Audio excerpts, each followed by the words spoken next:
Show, man, we bring it to you live and in full effect. The always insightful and controversial Steve Niebling from 11 a.m. to noon. And I do want to hear from you what you want to hear from me. Bankalay Thompson from noon to 2 p.m. This is the platform where we delve into the facts and informed opinion. We ask the tough questions. The Cliff Russell Show from 2 to 4 p.m. I don't care how much you know until I know how much you care. Spud from 4 to 6 p.m. Detroit's only African-American talk station, 24/7 Spud is here. Rochelle Riley from 6 to 7 p.m. I want to stress that this adventure is about life in Detroit and Michigan. This Pastor Mo, a.k.a. the Street Preacher, a.k.a. the Street Sweeper. You listen to the Lola George Show. It's your girl, Lola George. 910 a.m. Superstation, the voice of Detroit. 910 a.m. Superstation gives you the flip side, the real side. This is our side. Listen live now. The number one station, period. And on that note, let's get back to the program. The views and opinions expressed on any program are those of the producers and or the persons appearing on the program and do not necessarily reflect the views and opinions of 910 AM Superstation or Adele Media. You're listening to 910 AM Superstation, Detroit's only urban talk radio station.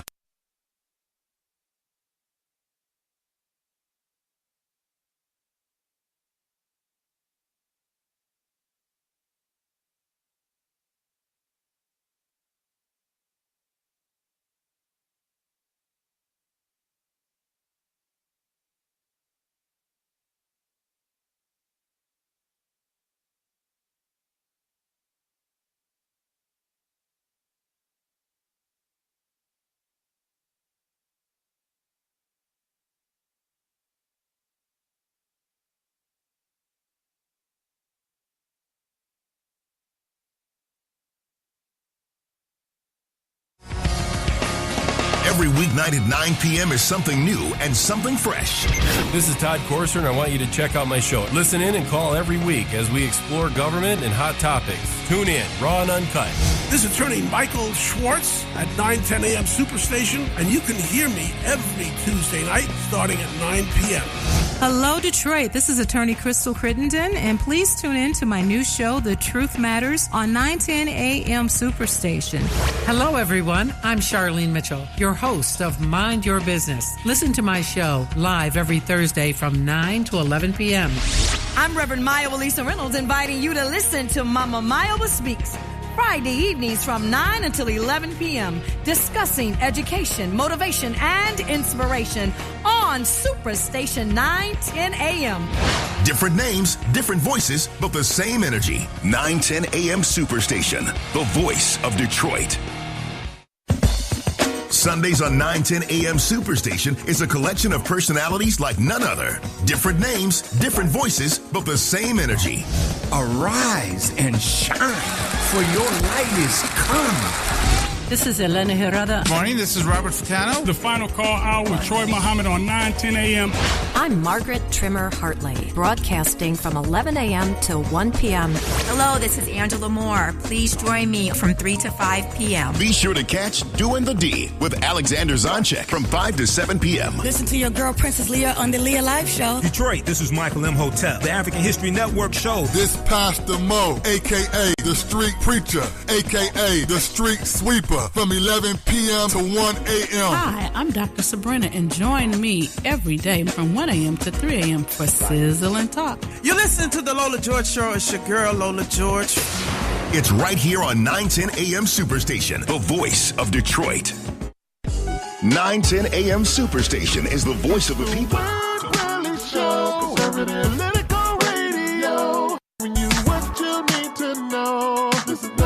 It's the Wayne Bradley Show. It's the Wayne Bradley Show. Conservative Political Radio. Giving you what you need to know. Listen up, it's the Wayne Bradley Show. That's what it is. It's the Wayne Bradley Show. That's what it is. Listen up, it's the Wayne Bradley Show. Oh, it's the Wayne Bradley Show. It's the Wayne Bradley Show.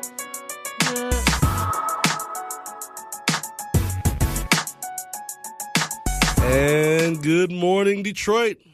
It's the Wayne Bradley Show, and I'm back. It's Wayne Bradley on the air. Sorry I've been gone for a couple days here. Had some very exciting news and very exciting things happening in my life. My son was born, Wesley Milton Bradley, and so I am celebrating the life of a new boy, and just happy to be back on the radio this morning. So thanks for everyone that's listening in. If you want to give us a call, 313-209-9000 is the number. We got some things to talk about today. We're going to talk a little bit. We got two things that I really want to talk about today. You know, we've got this Senate race down in Alabama, which has turned into quite a mess. And I also want to talk about, and this is something we're going to jump right off into, is how come Black America, how come the media is not giving Donald Trump more love for helping those young guys get home from UCLA? Now, I want to point out the difference, and I said this yesterday. I said those players in UCLA and LeVar Ball need to be thanking God that it wasn't President Obama over there because, the last time we've had Americans get caught in North Korea, he came back brain dead. We had a soldier down in Mexico. We left him down there forever. And I'm just glad that President Trump operated from a position of strength to get those young men home. And it was pleasant I'm glad that they had enough class yesterday, and I'm sure with the help of the university, they crafted some good messages that made sure they also thanked the president. But how come he's not getting enough love? I made the joke yesterday, is Donald Trump now invited to the cookout? Is he now invited to the cookout? He helped get those young men home safely, and what could have been a very serious incident. Could have been a international incident that could have kept some very high-profile athletes over in China and we're glad they came home and brought attention to another young man that's still sitting in China, and he's been there for over a year now, and he's from the Detroit area. And so it shows how important it is to have a president that wants to operate from a position of strength. That's the best that I can tell you about that, and I'm just glad that President Trump didn't take this as a time to hold it over those guys' heads. He did call them knuckleheads, which I think they are. I think that if I couldn't imagine being LaMelo Ball or whatever Ball that is, because my dad would absolutely kill me once I got home. Scholarship or no scholarship, and I couldn't imagine that. They did a lot of damage to not only their school, they did a lot of damage to their own names, and even the long term internationally, if they ever play ball, their considerations for China probably are gone, and it makes people look at your decision making and question that. So those young men didn't do themselves any favors by getting in the trouble they got into, and Donald Trump didn't have a problem reminding them that he helped get them out of there, and they were looking at anywhere from 3 to 10 years in jail for stealing designer sunglasses at a luxury mall in China. Now, I still don't understand that. One of them is whose brother is just becoming a rookie in the NBA, so money really shouldn't have been an issue because I know the high school brother drives a Lamborghini. And so I know that money is not the biggest determination in that, so I just think that that young man is going to have some explaining to do, hopefully some growing up to do. UCLA has suspended them indefinitely, which I think is the fair thing to do right now. I don't know how long that's going to add up to. My prediction would be at least 10 games, maybe even more. And I think that whatever punishment they come up with is probably just because of the international attention that this incident has brought to the school, to UCLA, and to college basketball in general. It brings up another issue of why aren't these young men being paid a little something, but I don't think in this context, if they do pay ball players, it wouldn't be enough to buy a bunch of designer glasses and things like that. It's to make sure they had some food on the table while they're in school. Maybe can do a few nice things while they're in college, but I don't think that the intent is to give them enough money to buy designer sunglasses and not to handle their main responsibilities, which is being a student athlete right now. So Do you think the punishment was too tough for these young men? 313-209-9000. Again, I appreciate coming back on the air today. Hope everyone's have been enjoying their week. I've been trying to enjoy mine with my young lad, keeping me up a little bit, but it's all good. I'm just happy he's a healthy young man. Mama Bear is doing good, and life is okay. But life isn't all good over in UCLA right now. And these young men, like I said, it was a crucial mistake, a learning mistake. Obviously, if this was America and they tried to steal something, they wouldn't have been looking at 3 to 10 years in jail. But that is something that, again, they should have been aware of that before they went there. I know they're ball players, and I know that their main focus is ball, but these young men need to know where they were going before they decide to make those. And I'm sure from here on out, they will be used as the example of what not to do when going to other countries as guests. Because this whole situation could have, was an embarrassment to all that were involved. You had Alibaba, who was the sponsor, which is like the Chinese Amazon over there. And while President Trump and the president of China are trying to negotiate, better trade policies again, that, the president's vision is more fair and reciprocal trade. That's what he said, fair and reciprocating trade. While he's working on that, he's got this incident where these young men put themselves in unnecessary exposure to trouble. By simply doing something that, you've been taught as a young person, don't steal. And I guess that's the problem, that if I was an NBA general manager and I'm looking to draft any 3 of those guys, I got to question their just natural intelligence and common sense. That's going to be an issue that follows them for a while, I predict. So what do you think? Do you think that the indefinite suspension, how long do you think it should go? 10 games, 15, 20 games? I've heard some people suggest that UCLA should kick them out and never allow them to play there again.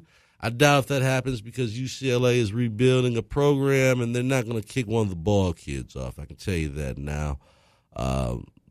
You have one son that's still in high school that is also a UCLA commit. Now, I don't even know if that young man is going to ever even make it to the NCAA with all the different things they got going on with Lamborghinis and endorsements for shoes. It's his father's shoe company, so, you can't really be mad at that. But it's going to be interesting to see if even the youngest ball even makes it to the NCAA. He's already done enough where his eligibility could be a question already. So, LeVar Ball, I hope to see you with your MAGA hat, Make America Great Again hat. You should be one of the biggest advocates for Donald Trump in the community. You need to be out here coming to the hood, relating the message that, hey, Donald Trump, he gets it. Was this his Black Lives Matter moment? Does he get it now? I don't know. Give us a call, 313-209-9000. Again, that number is 313-209-9000. Was this his Black Lives Matter moment for President Trump? Because, again, I think that if this had been President Obama, he'd be giving us a speech today about how they need to learn about responsibility, yada, yada, yada, and would have not got things done with China. That's my personal opinion. I think China would have said, well, what are you doing for us, Obama? And he hadn't done much. That they would have been in a situation where this would have took a lot of negotiating on behalf of the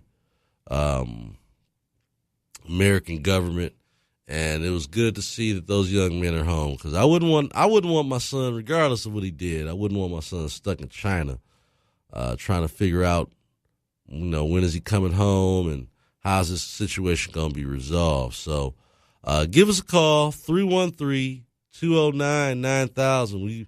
We've got some folks calling in here, so I can be patient. 313-209-9000 is the number. We got someone here. We're going to try to take this first call. Wayne Bradley, you on there with Wayne Bradley?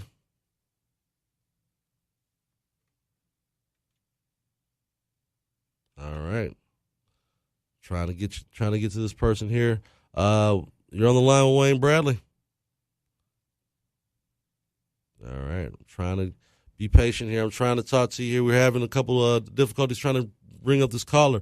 313-209-9000. Do you think the punishment was fair for these UCLA ball players? Or what should the punishment be if you're going to bring, again, these guys are looking at some serious time, and it could have been a lot worse.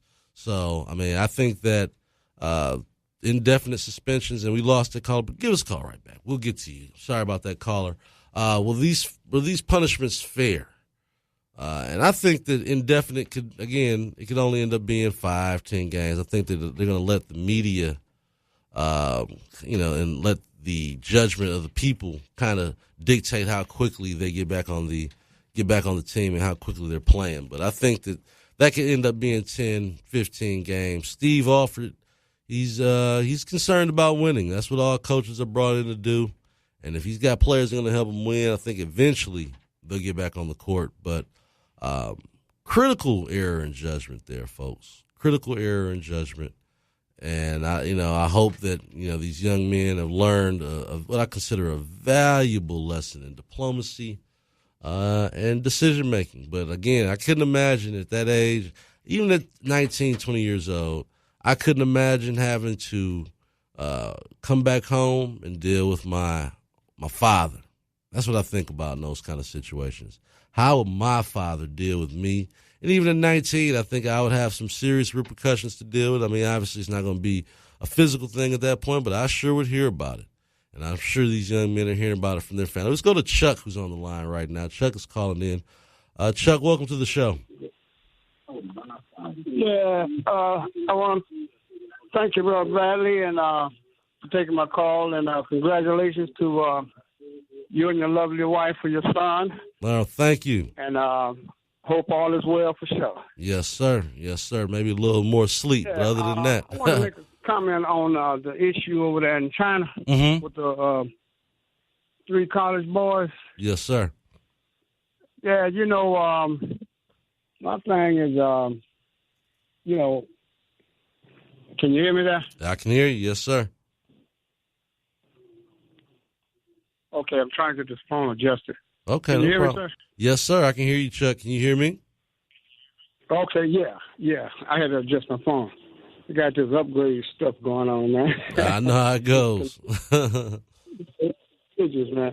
Hey, but man, the guys, I don't know. I see why they put all the eggs in the same basket when it comes to certain ethnics. Right. Different ethnics all over the world, man. But the rules are different in China. Of all the places that I would not want to get caught stealing, it would probably be places in Asia, in China in particular. You wouldn't want to get caught stealing nowhere. It's the ethics. And like I say, you got folks, man, that put all the eggs in the same basket. When it comes to complexion, when it comes to ethnicity, when it comes to cultural tradition, you know what I'm saying?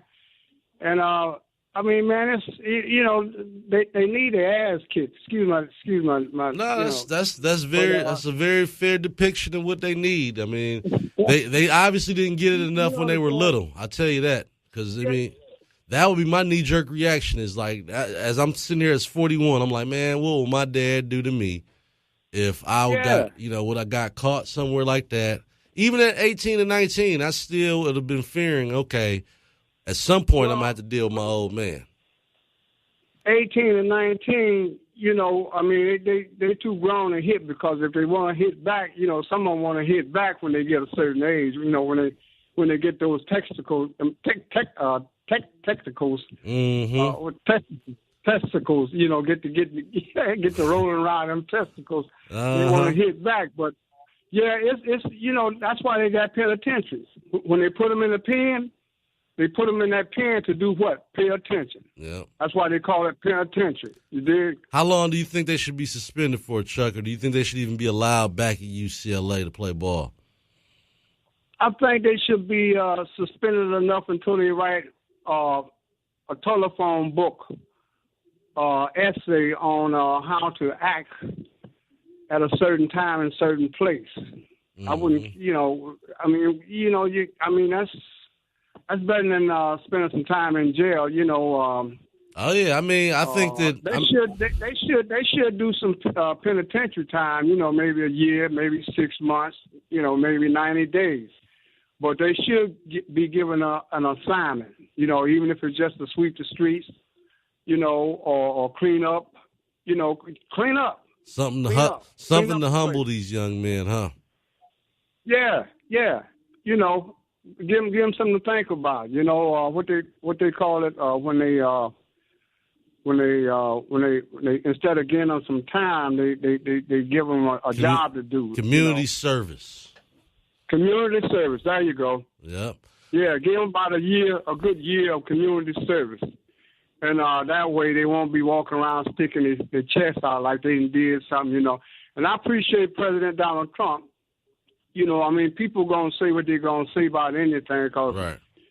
Like say all the eggs in the same basket don't work with me. No, I agree. You got some decent people in this world, man, but there's always a few that ain't got nothing to say, nothing to do good about nothing. And they put all the eggs in the same basket, and that ain't cool at all. Everybody. Well, black folks, we do that. We do that politically too. We put all our eggs in one basket, and then wondering why things are, falling the way they do. Tight. Yeah, that's right. You can't. If you don't give the Democrats a reason to work for your vote, guess what? They're not going to work for it. They think you're going to just give it to them, and that's primarily what we've seen over the last couple elections. Is that they basically tell black people, "What are you going to do? Vote Republican?" Like they're daring us to vote Republican. Well, when you look at it like this, Brother Bailey, you got divide and conquer. Right. And I tell you something, man. When you listen to certain people of different ethnicities and different complexions and colors, especially in the dark complexion, we want to blame everything on everybody else but ourselves. Right. And the President Donald Trump come in kicking butt, like, hey man, he telling it like it is. Right. But everybody want to be rocked to sleep. Oh, us is we's peoples. Hey man, that's been played out, man. You are what you say you are. Right. And you can do what you can do. If you had the opportunity to go over there in China, so we went over there and act a fool. Now get back here and do some community work. Right. I've seen some people that are trying to criticize President Trump because he essentially before the press conference yesterday said, "Hey, I wonder if any of these guys are going to thank President Trump," which I thought was pretty funny. He said it in the third person. But I think at the end of the day, he's right that these young men, one, they do owe him a thank you, and there's some true knuckleheads. And again, I hope that LeVar Ball, who runs his mouth on every given situation he's given a chance, he was quiet as a church mouse this week on this situation. I hope that he'll get out and advocate for young men to be better, make better decisions. And I think his bombastic personality goes well with Donald Trump, and maybe we'll have a loud supporter of Donald Trump coming up in this next election, because you can't tell me that LeVar Ball would connect with the hood a little bit, advocating for Donald Trump, showing that Donald Trump believes in second chances. Yeah. Well, you know what? Ain't nothing wrong with second chances, man. We all have been there and done that. Don't matter whether you're Polish, Irish, Greek, Russian, Spanish,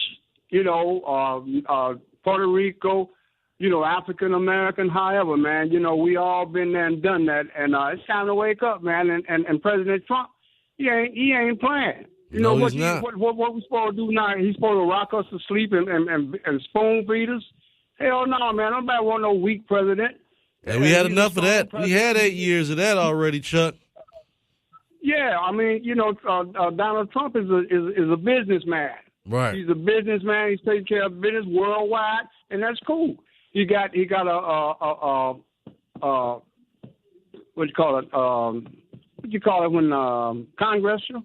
you know, advisors and things like that. Business is business, man. And ain't nothing wrong with going to school, learn some business administration, learn something about some political science, you know, some legend, roots, the whole 9 yards when it comes to social studies, you know, the geographical parts of the world, the earth. Right. And all we got to do is apply ourselves and stop looking in the mirror tomorrow, or just because ours dark skin, ours one of the eggs in the basket. Don't work like that, man. Right.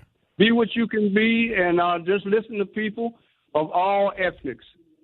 All right. You know, because everybody got something for the pot. Sounds good. You got it right there, Chuck. Thank you for calling in this morning. I really appreciate it. Thanks for listening to the Wayne Bradley Show. Thanks for taking my call, man, and happy anniversary, man, with your son and your family and everybody, and hope all is well for sure. Thanks a lot, Chuck. I appreciate it, my brother. All right. All right. You have a good day. All right. So, yeah, Chuck sounds like me in terms of the way we look at things. You know, there's some common sense issues here at play. And, you know, I'll say this again. It tells you a lot when, you know, these young men who had never been prior to China before did not know the seriousness of their scenario until after it was too late. To me, that comes down to, what are you teaching your kids, you know, besides basketball?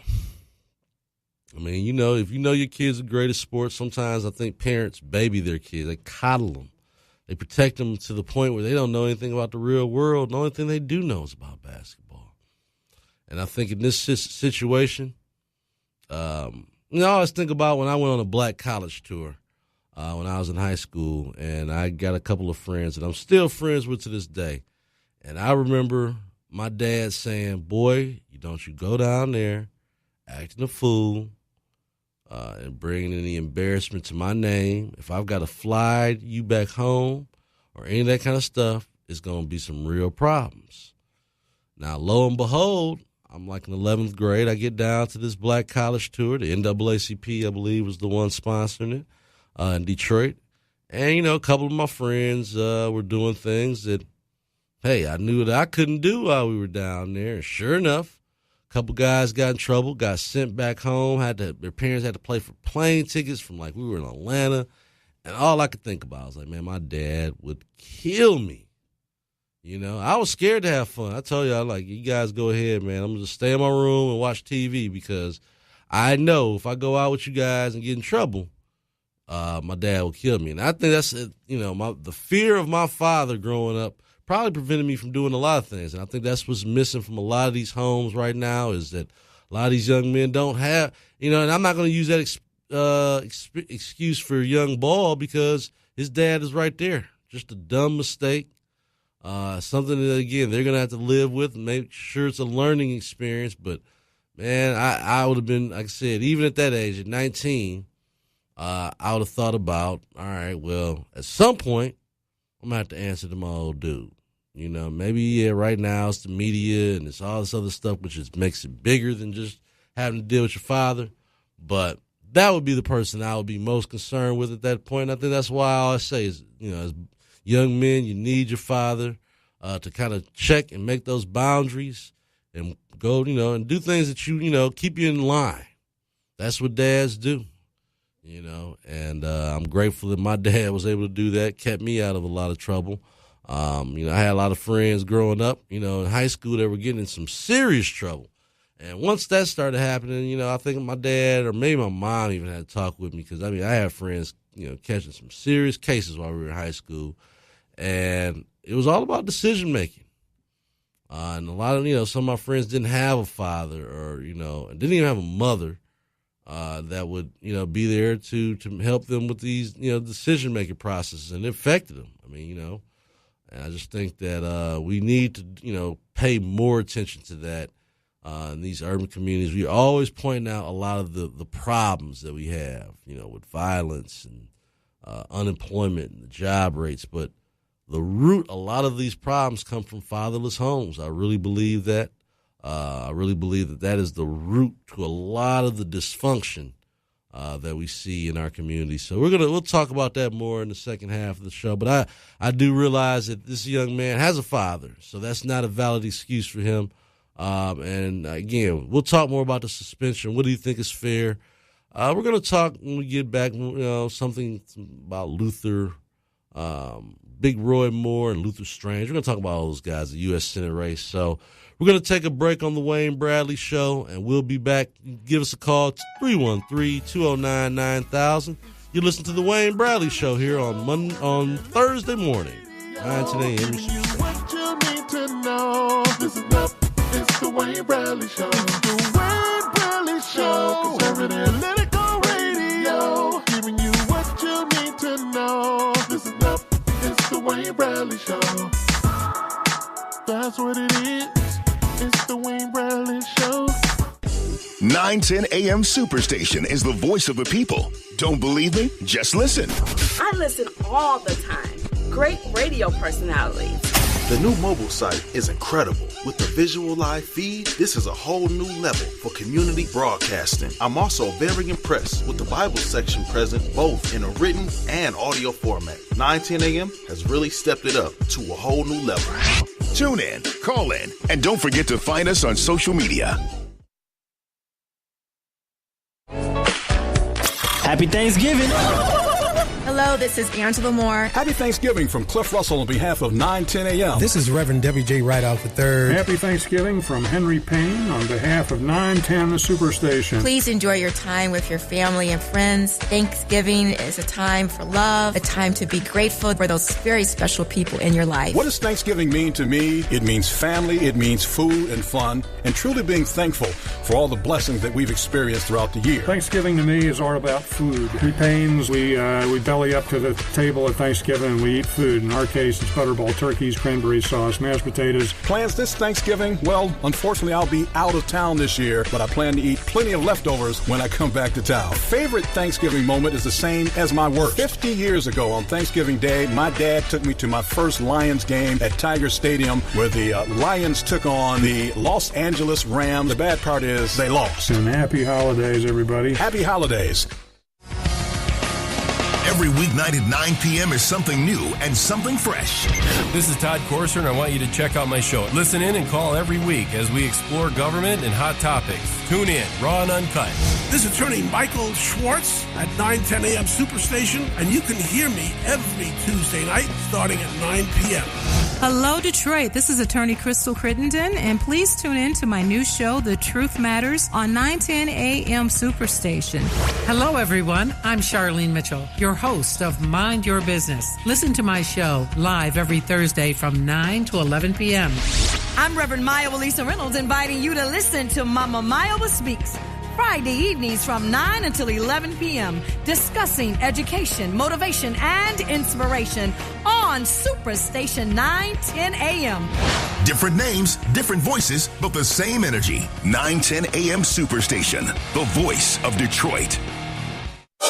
910 AM Superstation is in a league of its own. We are the only talk radio station in the Metro Detroit area sensitive to the African American community. Make sure you join us on what station? 910 AM The Superstation. 910 AM. 910 AM. On 910 AM Superstation. 910 AM Superstation, Metro Detroit's only African American based talk radio station. Don't miss the best day party in town every Saturday at 4 p.m. on 910 AM Superstation with Chuck Bennett. If I meet 2 people at each party, that's 10 people every week that I meet. At the end of the year, that's 520 people at parties. Right. That's a lot of names to remember. That is. But now, so then I get somebody who comes up to me and says, "Hi, Chuck, do you remember me?" All right, you do the math. Saturdays at 4 p.m. only on 910 AM Superstation. There's always something new to talk about, and 910 AM Superstation wants to have you covered from every angle. So we're adding some familiar voices and strong opinions to the best talk radio station in town. Hi, I'm Rochelle Riley, and I'm so glad to be joining the family at 910 AM Superstation. We're going to be talking about it all Monday through Friday, 6 to 7 p.m. Don't miss it. 910 AM Superstation, the voice of Detroit.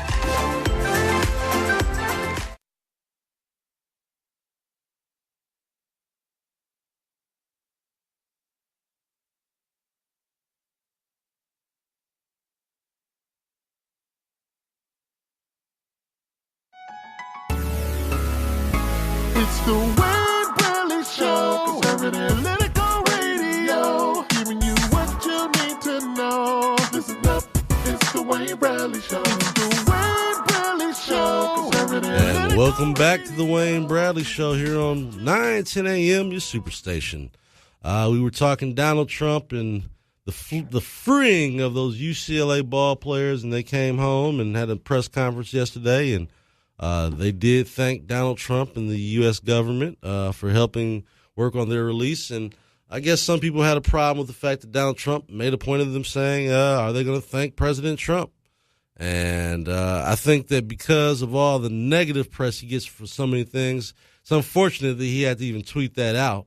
But I do find it funny that the media barely covers it, or they're covering it from just a perspective that they are home now, but not the fact that President Trump didn't work diligently or appear to work diligently to help get these young men released. Because in China, it could take up to 30 to 40 days just to have a court date.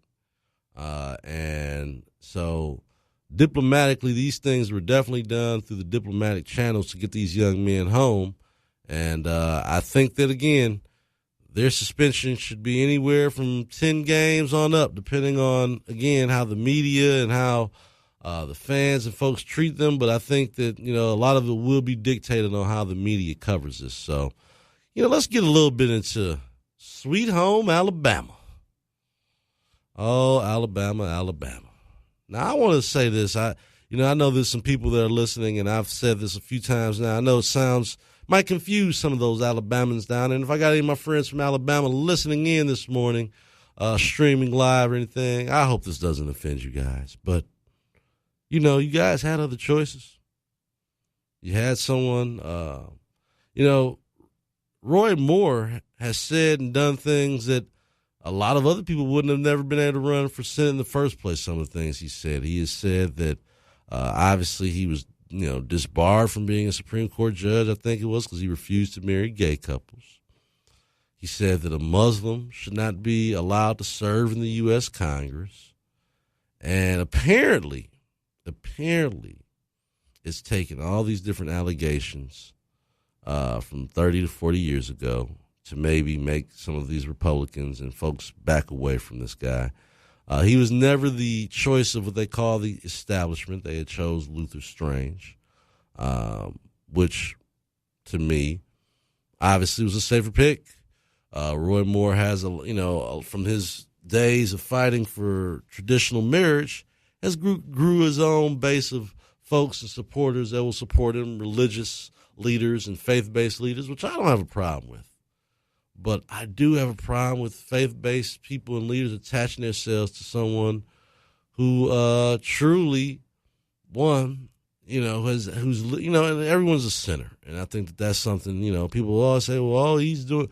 But when you're living that way, when you're preaching to folks about how they need to live their lives, you got to be living the righteous path yourself. And I think that that's why a lot of times these guys, especially for the religious right, they make themselves a target. If you're not living, A1, if you're not living the way you think other people should be living, then you can't be the person out there spewing disparaging comments and negativity towards people based on their lifestyle decisions or, whatever they have going on in their life. And I think that, again, he made himself a target. And if these allegations are true, okay, I've heard a lot of people making excuses about, in Alabama, the age of consent was 16. In Alabama, you dated this person and he even said something to the extent of, he had never got the permission of the girl's parents. Well, like I said, when I'm 32 years old, I don't remember asking any parent for permission to date their daughter when I'm in my 30s. Just don't remember it. Fellas, help me out. Maybe I'm missing something here because something else. I haven't signed a senior yearbook since I was a senior in high school. Maybe, I didn't go to college and come back home and chase after the high school girls in. So I have a real issue with the idea that it was okay, or he thought it was okay as a 30-plus-year-old man to go chasing down young girls in high schools. Young ladies telling her story of how she met him at the mall. It seemed like this mall is where a lot of this stuff went down with Roy when he was a younger man. And I point to Alabama as the issue is how come no one ever made this a legal issue at the time? If you get banned from a mall for harassing young ladies, how did he ever become the Alabama Supreme Court judge? And I think that's, it's a bad situation to be in all the way around. I think that the timing of these revelations make it political in nature. The guy, Roy Moore, is basically challenging and saying that, the Republican Party, he's blaming this on Republicans, not on himself, but Republicans are trying to take him out. And my thing is, if you've done these things, maybe you ought to just say, that's how I used to live before I found God. Maybe that gives you some kind of out, some kind of excuse.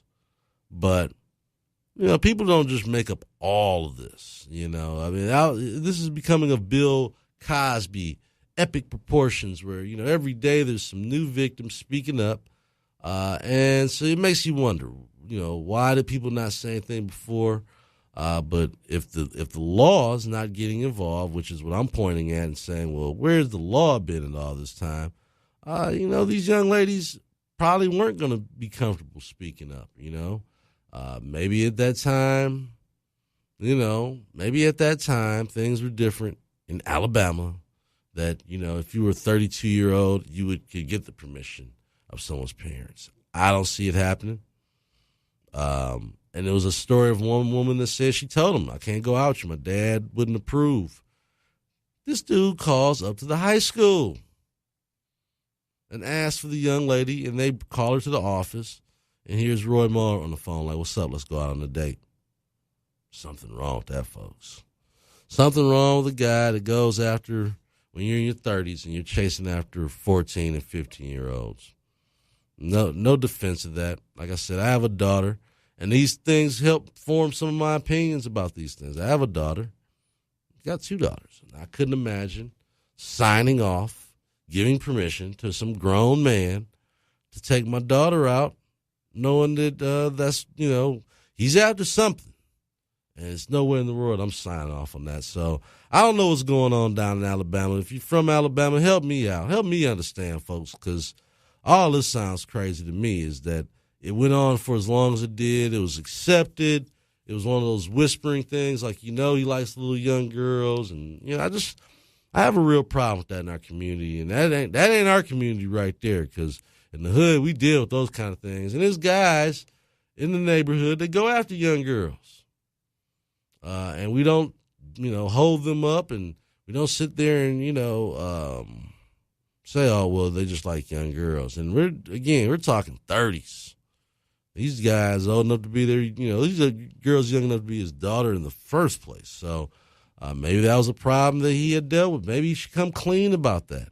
But he's saying that he didn't do anything, and I think that's going to keep him at odds.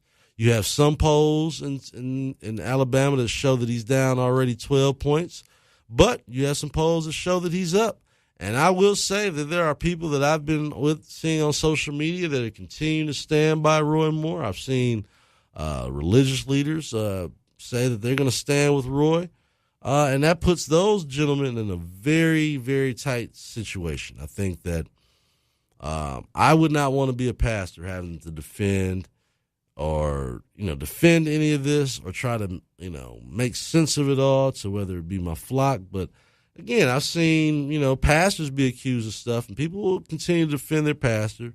But I'd rather, defending man is always going to let you down, whether it's a pastor, basketball players, athletes, or whatever. And we're going to talk a little bit about that as well today. I know my love for the Cowboys has been challenged and tested this year with Jerry Jones and his behavior towards NFL players taking a knee. But you know what? It's just, Jerry has 2 or 3 things that are important to him. One is the Dallas Cowboys. That's the most important thing to Jerry Jones. And you can say money, but money at that point when you're a billionaire is important, but it's not the only thing. He believes in protecting the brand of the Dallas Cowboys, the most valuable team in North America, in the world. He wants to protect that. And now he thought, and I disagree with him, he thought that the NFL and these protests were not only hurting the NFL, but hurting his brand. So you best believe Jerry Jones is going to speak up. But he also didn't realize he owned a large share of Papa John's. Papa John's yesterday had to apologize for their comments they made regarding the NFL players and the knee and how it was hurting their business. Because guess what, folks? It wasn't hurting Pizza Hut's business. It wasn't hurting Little Caesar's business. And now the Papa John's can say, hey, we're the sponsor of the NFL, and our numbers are down. How do you blame that on players taking a knee? How about your crappy pizza? You know, how about it being overpriced?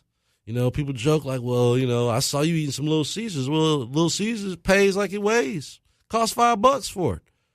Papa John's is $12 for that same pizza. Yeah, I mean, it does. It tastes like $5, but hey, it's $5. And sometimes if that's all you got on you, or you got, you know, a guy like me with a bunch of kids, you know, 2 of those will work magic for the evening, you know, and, to me, that's the thing that Papa John's has has a problem with right now is that, you know, when the neo-Nazi websites start calling you their official pizza, guess what? You're going to lose a whole nother segment of customers that are interested in your pizza. And I think that the CEO has realized that now. Black people, we love pizza. So there's no reason to offend us in the process. I mean, again, I think Jerry Jones, up until recently, didn't care about nothing but winning. That's why I had such a problem with Jerry Jones. We've let players come onto the Cowboys that were pretty bad people, bad human beings, and no one cared because it was all about trying to win that Super Bowl, be competitive, and be the Dallas Cowboys. So it hurt me a little bit, Jerry. But Jerry is now fighting again. This time, this is why the consistency. This is where I'm going to paint the picture. Jerry Jones will fight anybody that will disrespect or could potentially hurt his team in the NFL. The reason why he took the knee with his players that day wasn't because he cared about Black Lives Matters and police brutality. He was standing up to another billionaire telling him how to run his business, which at that time was the president, Donald Trump. Had nothing to do with standing with the rights of the players. He doesn't care about that. That's not his issue. He wanted them all to stand for the flag. I don't want anybody taking a knee on my team. You're going to stand for the flag or you will be fired. That's what Jerry told his team. And that's been the mantra all season long. You haven't seen any Cowboys participate in that. Matter of fact, one guy raised a fist. He was let go. Wasn't a very, very good, smart move, and he wasn't a big contributor to the team. So Jerry let him go. But now he's turned his attention to who I call Roger Fidel Castro Goodell. This guy is now suspended Zeke Elliott. Yesterday, Zeke Elliott finally gave up on fighting the NFL, which is how they usually play it because they have endless money, endless lawyers to go on and on the situation. But Ezekiel Elliott just accepted his 6-game suspension, and he never did anything legally, wrong. He never was charged with anything. The girl that accused him told him that they wouldn't believe him because he was a black man and she was a white woman. And here he is now serving a 6-game suspension and will have to walk around with the cloud over him and his reputation as a woman beater, as someone that walks around beating up on women. And so he eventually folded. The NFL will not run out of money to pay lawyers. I don't care if you're a millionaire football player. You don't have the kind of deep pockets that the NFL does, and they can just keep appealing stuff and have you in court. And basically, it was going to take 4 out of the 6 weeks before they even got another court date. So why should he spend more of his time? By the time he goes back to court, 4 out of the 6 games will have been served, And again, in the court of public opinion, if they thought that this guy, a lot of these people who thought he was a woman abuser, they already believed that anyway. And the people that stuck up for him and believed him didn't believe it anyway.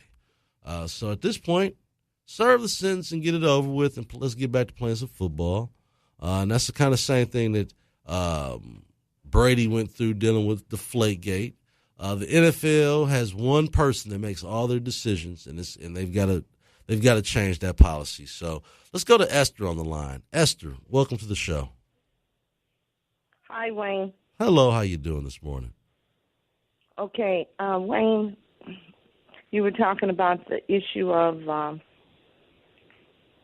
this gentleman down in Alabama. Mm-hmm. Yes, Roy Moore. Okay, Wayne, don't be naive. Mm-hmm. Come on. Now, older men like young girls. Yes. Wait a minute. Younger women. No, let me finish now. Don't interrupt me. Go ahead. Okay. There's historical information indicating on men liking and have married young girls. Okay. Okay? Mm-hmm. And I strongly believe, my word is believe, not think, not feel, but believe. He did all those things, and it's going to come out. He did them. It's written all over his face. And I know a lot of years have passed, but it's coming out. And it's just like with all these other men that have done heinous things to women, and they told them to shut up. And a lot of the women were fearful for themselves as well as their careers, and they told it to their families, and their family said, don't talk now. Get your career and try to get over it. But I'm glad that they are stepping forward and talking about what has happened to them. Okay? Right. Now, if you think about it, if you really interviewed a lot of men and women today, they are saying, my dad is 10, 15 years older than my mother. Right. Okay? Right. So I believe that he did it, and he should step down. Okay? All right. Now, that's my opinion. Right. And, that's all I have. I start to say my Social Security number is mine, but, theft identity can take that. They can take my name, but the only thing I have is my opinion. And what I've seen on TV and what I've read, he did it. All right. Well, thank you, Esther. I appreciate you calling in this morning. I'm going to go ahead and say, Esther is probably right to a certain degree in America, and I guess across the world. Men like younger women. I'm not going to deny that, but I'm going to stay on the path of young women. Yeah, you can be 15 years older, but if you're 25 and someone's 40, that's different than 15 and 32 or something like that. That's just totally, don't get me wrong. At a certain point, if they're 18 and up, 21 and up, and, they want to talk to older men and the older men want to talk to the younger ladies, I get it. But there's something criminal about a man that's chasing after a 14-year-old and you're 32 years old. That's very creep life. That is, you're living on the wrong side of the issues right there. And I know, Esther, I get what you're saying, but guys, I'm 41, and I might think a 25-year-old is hot. But you know what?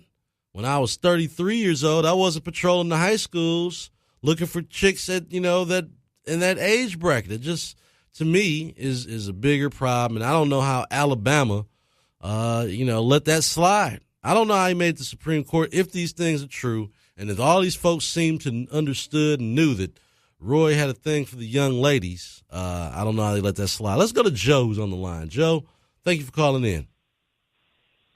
Yeah, good morning.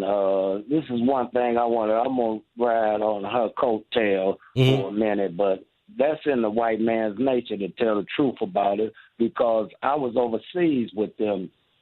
And do you know that they was raping boys and girls? It's in your military. Mm-hmm. I'm going to tell you this. White guys in the military, they don't care who they have sex with. And the officers, the higher uppers, they do whatever they want to do. They rape women. They do everything because the laws are for white males. They get away with it. Look what Donald Trump said. Whoa. Donald Trump again. Donald Trump was talking about grown women. This wasn't again. I knew that. That's disrespectful. There's a difference between being disrespectful and breaking the law. I'll say that what he said wasn't. That's what he did. Come on now. Wayne. I told people he was speaking from a celebrity perspective from day one. I kept saying, there's a lot of celebrities that are walking around feeling like how Donald Trump was feeling. He was living a celebrity lifestyle where you were around women that would let you do. So in other words, you believe that just because you're a white man, you could do whatever. No, I don't believe it just has to do with a white man. I believe in America being a celebrity, because you could have athletes that make those suggestions. You would have.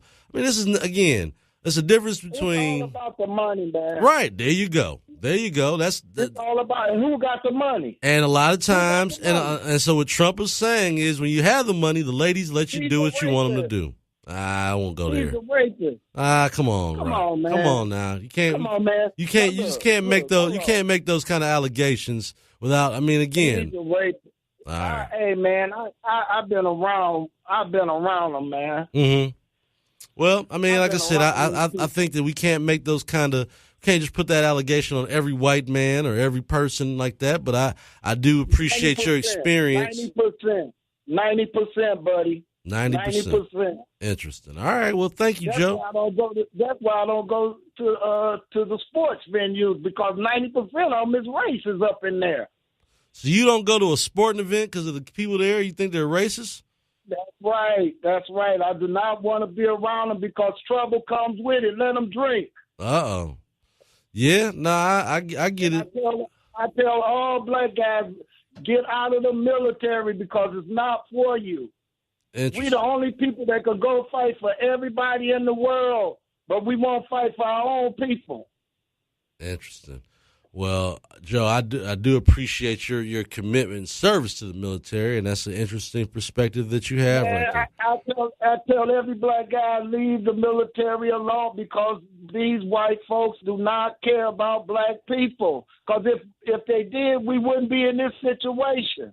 Wake up, Wayne. Get the sperm from off your lips. You and that water. Oh, Lord. All right. Y'all on your knees, man. Y'all love them people. When they hang y'all asses, y'all will see. All right, Joe. Well, thank you for calling in this morning. I appreciate it, my friend. Interesting. I got to. He said he doesn't even go to sporting events because he thinks the racist white folks are around. I think we just sometimes guys like Joe, he needs a hug too, man. That's just, the world is not that bad. Every white person is not that bad.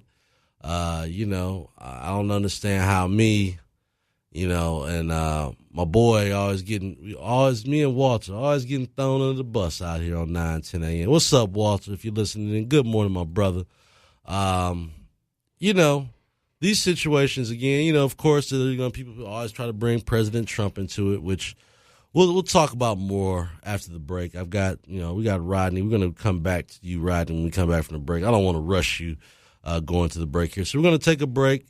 We'll be right back on the Wayne Bradley Show, live on 9:10 a.m., your superstation. We'll be back. It's the Wayne Bradley Show, conservative political radio, giving you what you need to know. Listen up, it's the Wayne Bradley Show. It's the Wayne Bradley Show, conservative political radio, giving you what you need to know. Listen up, it's the Wayne Bradley Show.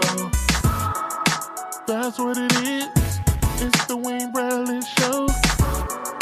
That's what it is. Listen up,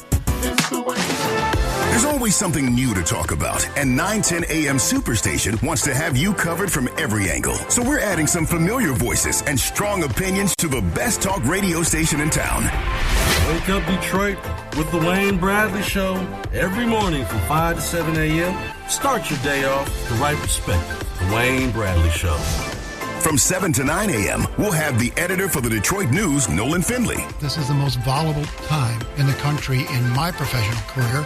And, that generates a lot of news, a lot of stuff to talk about. Followed by the one and only David Alexander Bullock from 9 to 11 a.m. The People Show, man, we bring it to you live and in full effect. The always insightful and controversial Steve Niebling from 11 a.m. to noon. And I do want to hear from you what you want to hear from me. Bankalay Thompson from noon to 2 p.m. This is the platform where we delve into the facts and informed opinion. We ask the tough questions. The Cliff Russell Show from 2 to 4 p.m. I don't care how much you know until I know how much you care. Spud from 4 to 6 p.m. Detroit's only African-American talk station, 24/7 Spud is here. Rochelle Riley from 6 to 7 p.m. I want to stress that this adventure is about life in Detroit and Michigan. This Pastor Mo, a.k.a. the Street Preacher, a.k.a. the Street Sweeper. You listen to the Lola George Show. It's your girl, Lola George. 910 AM Superstation, the voice of Detroit. 910 AM Superstation is the voice of the people. Don't believe me? Just listen. Great programming. Inspirational. I know there's some good info on 910 AM Superstation. The latest promo for the 4 to 7 slot at the end says, the Goon Squad's on speed dial got me listening to reruns up to the dial. OMG. A-listers on the radio. So when you think of 910 AM Superstation, we want you to tune in, call in, and don't forget to find us on social media. 910 AM Superstation, the best, the brightest, and the bravest voices in town. Don't believe me? Just listen.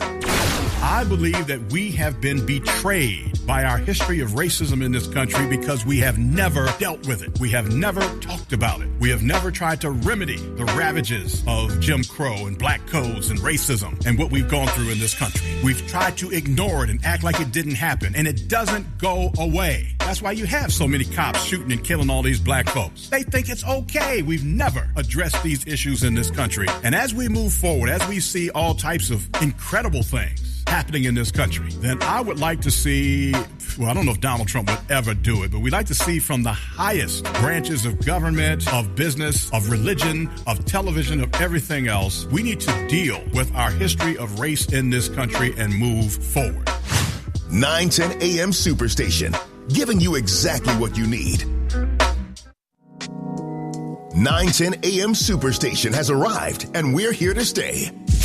But the mayor claims he's done all these things that we see that are visually different downtown and in Midtown. So why couldn't some of that money... Kwame did the same thing. Bing did the same thing. We're not talking about Kwame and Bing right now. We're talking about Mayor Duggan. If these things have been done, and a lot of great things have been done in the last 4 years, I think that why people feel left out is because the concentration has been isolated. When you go to another city, do you care about the neighborhoods? Or do you care about downtown that you most likely are staying in? I care about all of it because I don't live downtown. Maybe you do. I see that differently. We got the topics, the guests, the opinions, and the facts. Coleman Young just proved the fact that he's a buffoon. This guy said, motherland? What does that to relate to? God, Let me ask you this, David. Let me ask you this. Before the debate, were you already leaning toward Mayor Duggan as your candidate? Yes, I was already, because I know about Coleman Young.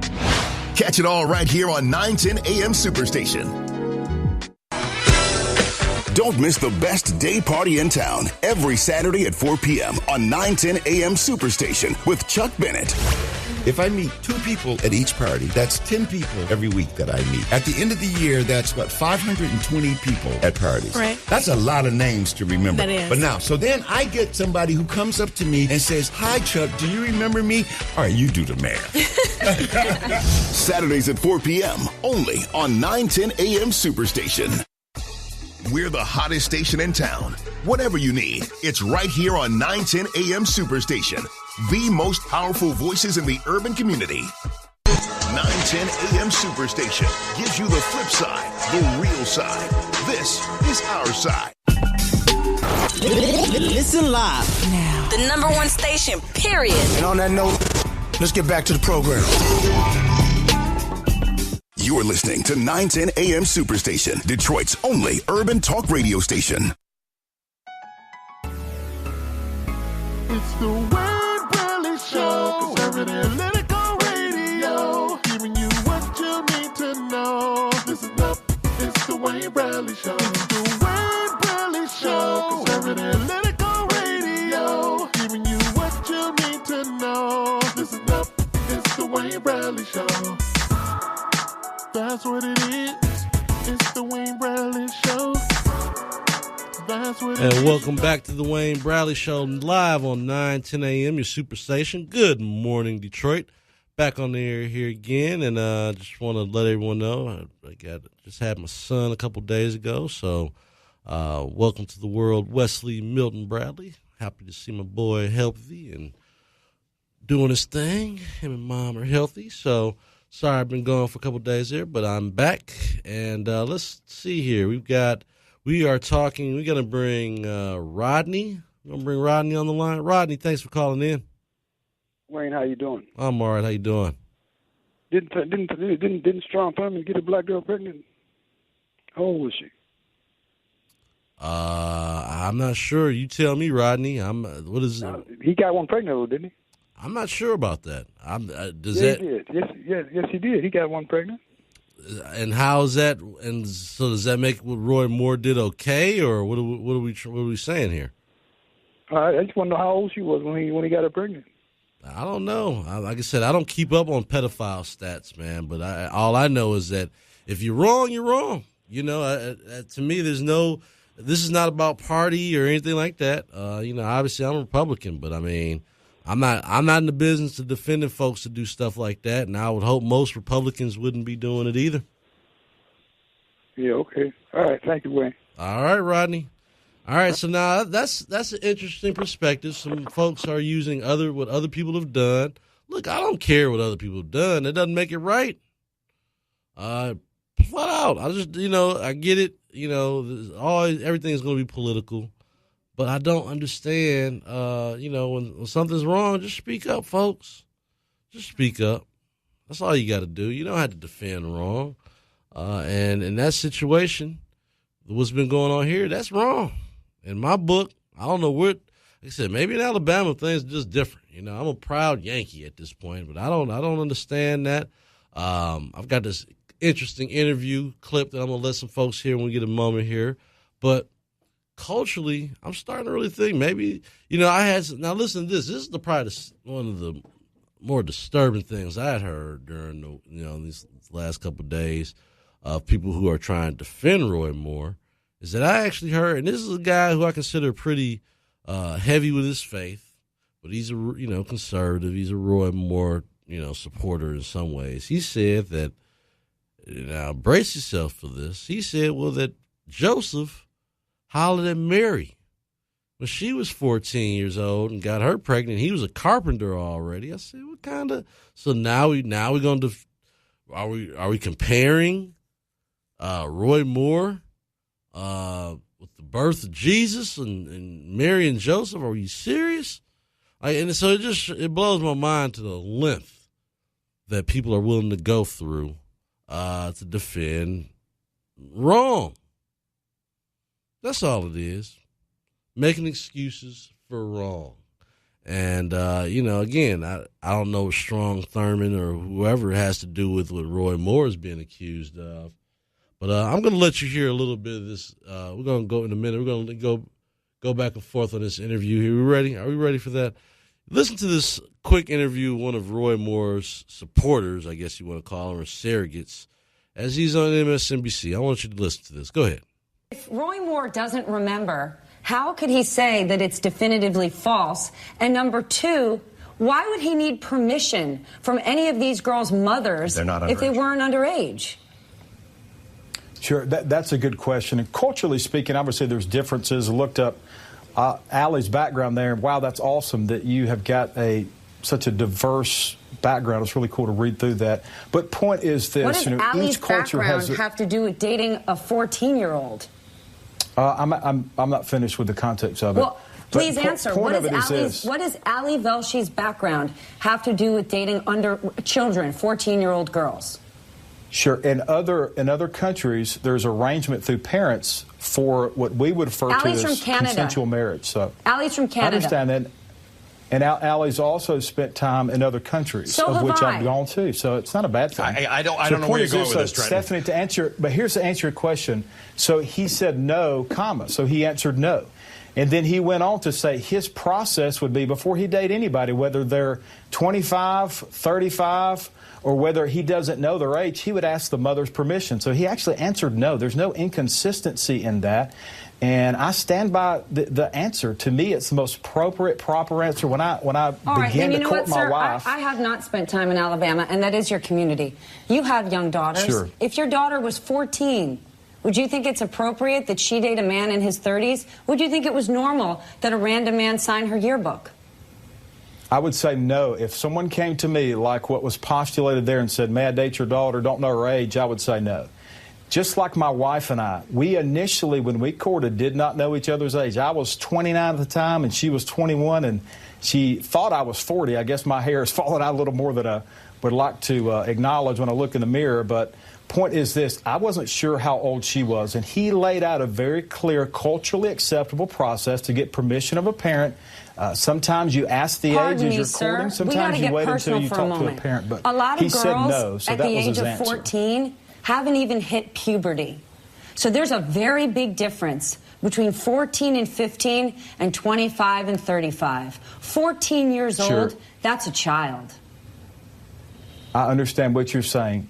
The point is this, his answer was no, and his answer was anytime he would go to date someone, he would get permission of the mother. So I agree, a 14-year-old is definitely a child. It was not a 14-year-old usually. is a child. The answer wasn't no, it's not usually. And even if it's one, one's too many. A 14-year-old is a child, and even if it was one is too many. You're right. Sir, you say that you have, that there's no better man than Roy Moore. You've said that. You still stand by that comment? From who I know in Roy Moore, I know no better man. I know a lot of good men, a lot of good women, but from who I know in Roy Moore, I know no better man. And what do you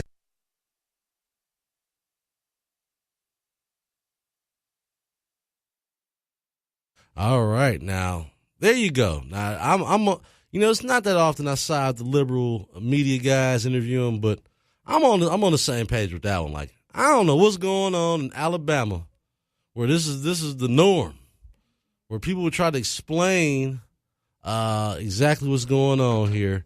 Getting permission. Only time I struggle with this, again, maybe this is just something that goes on down in Alabama, but I see why people moved up to Detroit then, if that's the case. And, Detroit relatives, kind of keep their distance from some of their Alabama relatives. If this is what's going on, you got to watch your cousins if this is the case, because I don't understand that one. I'm going to go to Vincent, who's on the line. Maybe Vincent can help me understand this one. Vincent, you're on the line with Wayne Bradley. Good morning. Welcome back, and congratulations to your wife. I mean, she did the work. Oh yeah, she did, man. And let me just give a quick story on that. She probably don't tell everything, but she's a real champion out here. The Mama Bear is a champion, man. She went in less than 2 hours in the hospital, had that baby, no epidural, none of that. Old school. It was like I keep telling her, we did it like a Little House on the Prairie. She went in there and just popped that baby out with no drugs. So yeah, she's doing good. But hey, Vincent, when you listen to that interview, it was caused her pain. Go ahead. That's it. Yeah, that's all. I was there just to do a little coaching. That's all I could do at that point. Yes. When you're listening to that little interview that guy I just played there, and the first thing the guy does is go after the media guy and say, well, culturally, maybe you can understand where I'm going here. And that's. I was cracking up at just how awkward the interview was itself, but very awkward. Very awkward. And it looks bad, and I don't think it can be justified with the norms of our society. I was just thinking back, and I remember, you remember Elvis Presley was 10 years older than his. Priscilla Presley. When he met her, she was 14 years old. Mm-hmm. And they began to see each other regularly. And he was 24 at the time. When you have money, you're a celebrity, a lot of things kind of get looked a little the other way. You know, you're rich. He was already a rock star when he met Priscilla Presley, and so the family allowed them to date at 14 years old. Okay, so you know that's something to consider. But the people, like one of your callers, wanted to put Donald Trump down because of the remark that he made in the hypothetical in that conversation, that private conversation that he was having. It was a hypothetical. He said what you could do. Right. He didn't say what he did. He said what you could do. Locker room banter, you know. They don't think about the whiners or the Huma Abedin's husband. Anthony Weiner. Anthony Weiner. Carlos Danger. No, Weiner, that's his name. Yep. And he got in trouble, got busted, and then went back into the same thing again, underage girls. I mean, it's a sickness. It's definitely a sickness. But I don't like using that term because it gives people sympathy for these predators. But at the end of the day, if a guy gets in trouble, and you're still going after young girls like that, that's a problem. You know. It don't seem right, though, Wayne. It doesn't seem acceptable. And if it can be established or proven now, I heard one story where one girl, she was supposed to have gotten with him. He was going to give her a ride, and they went behind the place she worked. She was a waitress at a restaurant or something. Kicked her out the car and all that stuff. And so at the time, did she report it? Did she? Now, that doesn't mean that it didn't happen. I'm not alluding to that at all. Right. I'm trying to establish the validity of it. I would have thought that if she was underage and she was not, you cannot give consent underage. Right. So if she was in that car with him, did she tell somebody about it? Also remember, Alabama, the age of consent was 16, so that's makes this even a more murky situation. At that time, the age of consent was 16. So I don't know. I cannot excuse it, but I got another question for you. Go ahead. What do you think about the nearly $1 million paid by the Obama campaign into the dossier affair? The DNC and Hillary Clinton also paid to get dirt. I think that people are going to be. I think that in the end, people are going to be surprised where this Russian investigation ends and whose doorstep it's going to be on. It's going to bring him down. I think it's going to affect him greatly. His legacy. I believe. I agree. I think that started a monetary campaign to undermine a predecessor, someone coming after him. I mean, when does this legitimate in American history? I think that people are expecting this Mueller investigation to end up getting Trump in trouble. I think at the end of the day, if Mueller really is this man of integrity that really goes after everything, I think that by the time this Russian investigation is over, there will be people well outside the Trump organization that are going to be in trouble, and I'm talking the Podesta group, Hillary Clinton. I don't think he'll ever get to Barack Obama. I think he's always insulated himself in a way to make sure that never happened. But I do think his legacy will be somewhat tarnished when you realize that he had people under him that were purposely targeting, at the time, private U.S. citizens, doing all these different wiretaps and getting information. And I think that, I think overall, President Obama, because, dealing with Trump, he won't suffer too much of it himself, but his legacy will suffer a little bit. And the people that were already detractors will have something else to detract upon. But I think that overall, it's almost embarrassing to see some of the things that these guys are doing and using their power the way they were going after a private citizen. Now, I agree with you, except for you say that Mueller has so much integrity. Well, supposedly. He's supposed to be above reproach. That's why he was caught. Yes, but he was in charge of the FBI under the uranium. Right, which to me, that investigating this, he should be stepping down to recuse himself because of his involvement. Yeah, he knew. Direct the Congress away from the deal when the FBI was supposed to have known that the Russians were spreading influence in America and buying influence with bribing is what the word technically is. Right. And he didn't do anything about it.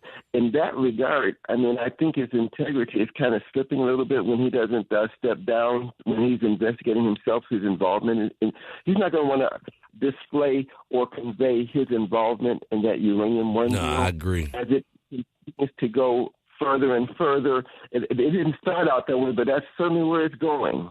The Democrats are not going to be looking good when this is all over. That's for sure. No, I agree. I definitely agree with you on that, Vincent. It's going to end up at the doorstep of some of these Democrats, and they're going to have just as many questions to answer as anybody else if Mueller is willing to do his job. And that's how we're going to have to, we'll figure that out as time goes on. If he's willing to do his job, it surely won't be just the Trump people having to answer these questions to Mueller. Hillary Clinton and her team, and as well as the fact that he's investigating firing of Comey, who was his predecessor and good friend. I just think there's a lot of conflict of interest in there, and we'll see how that evolves. For sure. And I still think that Moore should kind of step aside, because the appearance and the way it seems. Yeah, I mean, you can't hold a senator. You can't have higher standards for Hollywood than you do for your U.S. senators. And if you're not going to let Kevin Spacey do a movie on Netflix, if you're not going to let him do House of Cards where he pretends to be a politician, surely you can't allow someone that's actually an elected official to behave and be accused of things he's being accused of.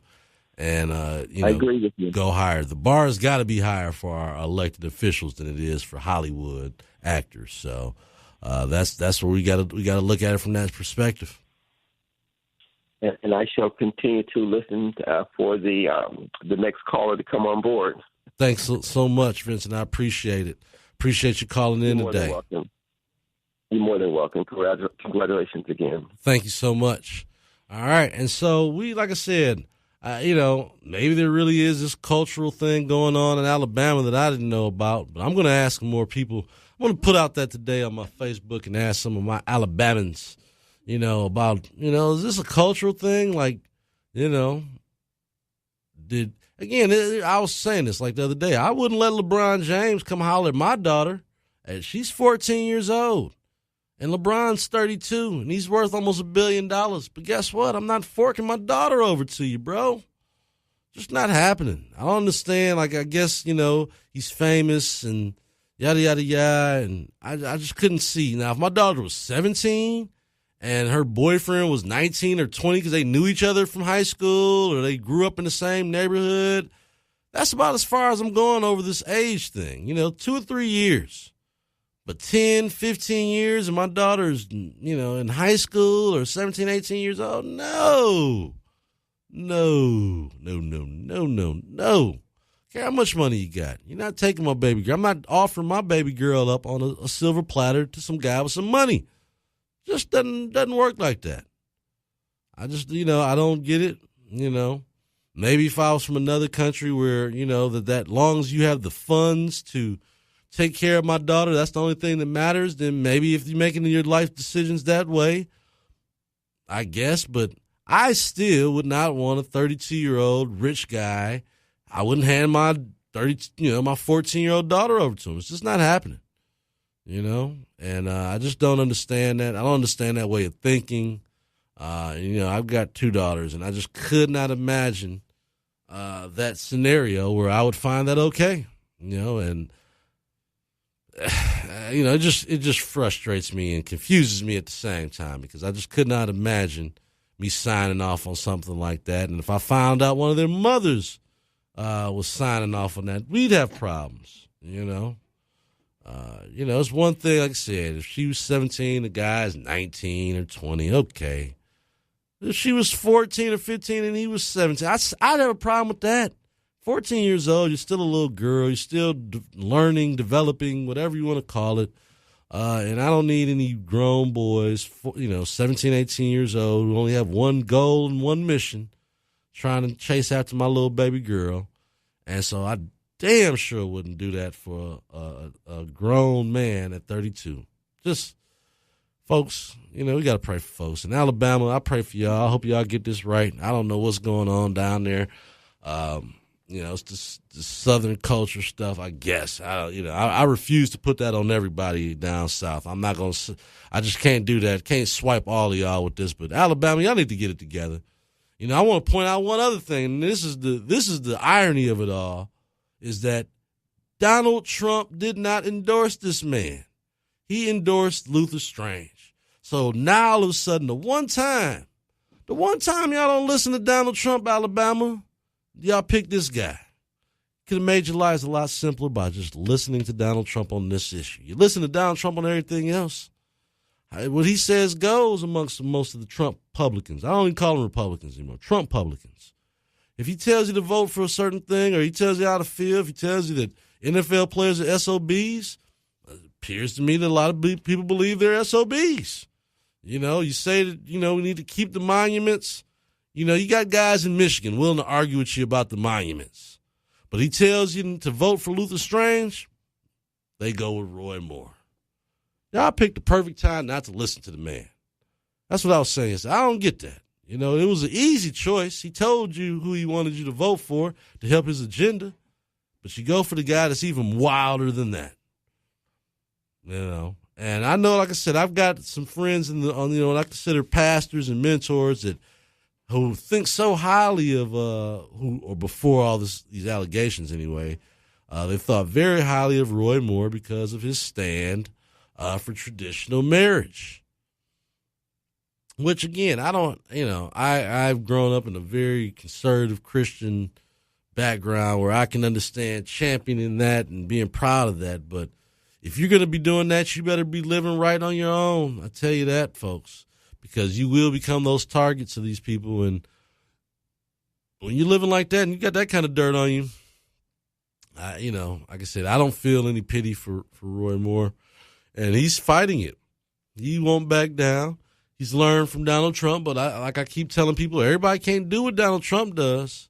Everybody can't fight the way Donald Trump does. Donald Trump was used to dealing with the media for 30 years as a New York business tycoon. So he had a different complexity with the media. He understood as long as the media is talking about him, he's in decent shape. He was one of these guys that never wanted the media to stop talking about him because he's promoting books, promoting water, promoting steaks, promoting hotels, promoting TV shows. He always wanted the media to talk about him, but he knew how to control his narrative.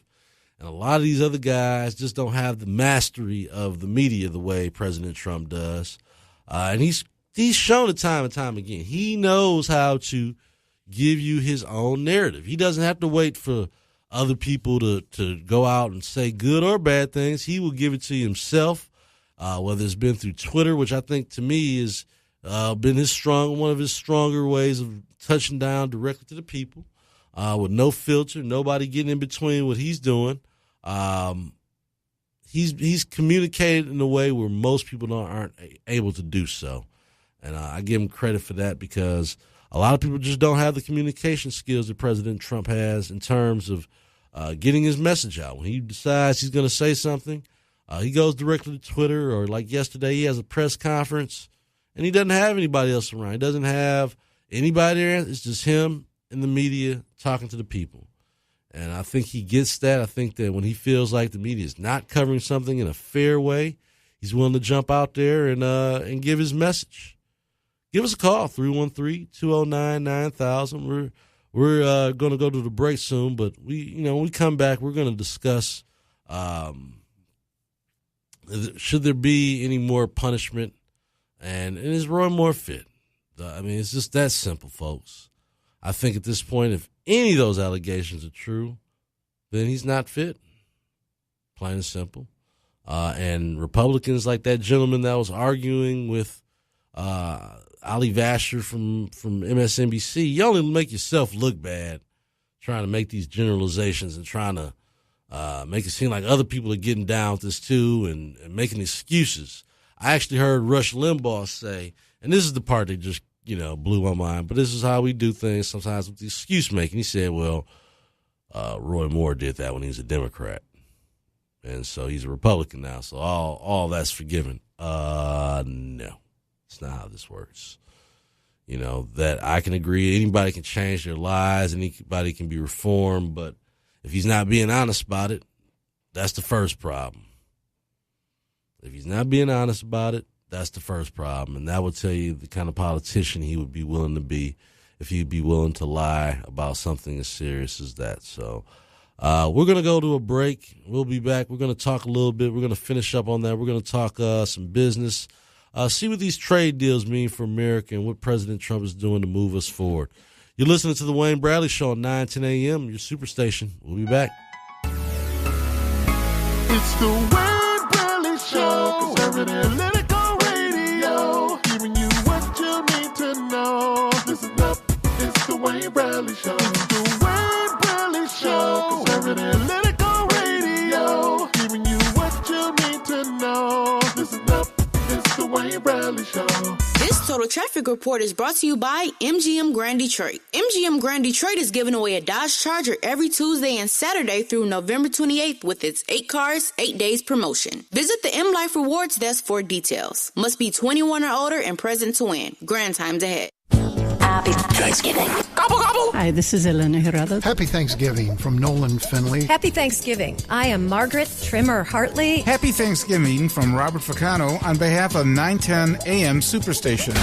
Thanksgiving has a great deal of meaning to me as a time of family gathering to celebrate each other. It's a time that we see relatives that we don't normally see. Plans for this Thanksgiving are that I am going to cook a fresh turkey from Raperti's Turkey Farm and hope that my family gathers around the table to enjoy it. Thanksgiving is one of my favorite holidays. My favorite Thanksgiving memory, I guess, is of my mother's ambrosia salad. It was this thing I look forward to every Thanksgiving. Don't eat too much, but at the same time, count your blessings and realize that the holiday season is the best season. Worst Thanksgiving moment is probably early in my married and family life when I tried to boil a turkey. Didn't turn out so good. Didn't look so pretty. Want to wish everybody a good time and a good Thanksgiving with their families this Thanksgiving Day.